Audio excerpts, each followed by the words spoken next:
Video آگے کرنے سے پہلے ذرا اس ویڈیو کو لازمی سن لینا۔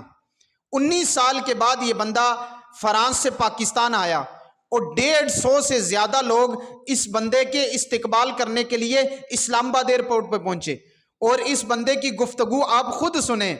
یار پردیسیوں کا دکھ سمجھو، پردیسیوں کا دکھ سمجھو، اس ویڈیو میں سنیں۔ مجھے کوئی پتہ نہیں میں کامیاب ہویا کہ نہیں، لیکن میں ہار کے نہیں آیا، اللہ دی قسم میں ہاریا کو نہیں۔ لالا منو نہیں پتا میں کامیاب ہاں کہ نہیں، لیکن میں ہاریا نہیں، خدا دی قسم میں نہیں ہاریا، اور میری ساری زندگی بھی لگ جاندی میں ہار نہیں سی مننی، ہاریا نہیں ہے۔ میرے دل میں کوئی افسوس نہیں ہے، ایک تو میں کدے میں فرشتہ نہیں ہے، میں کسی کا دل نہیں دکھایا، ہو سکتا میرے کو ہوگی ہوگی۔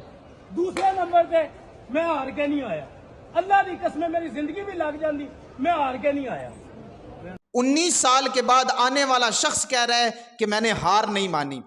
پردیسیوں کے لیے میسیج ہے، وہ اپنا گھر سنوارتے ہیں، ہر چیز پیچھے بیچتے ہیں، جن کے ساتھ محبت کا رشتہ رہا ہو، جن کی قدر کی ہو، وہ دیکھیں لوگ پھر استقبال کرنے کے لیے کیسے آتے ہیں۔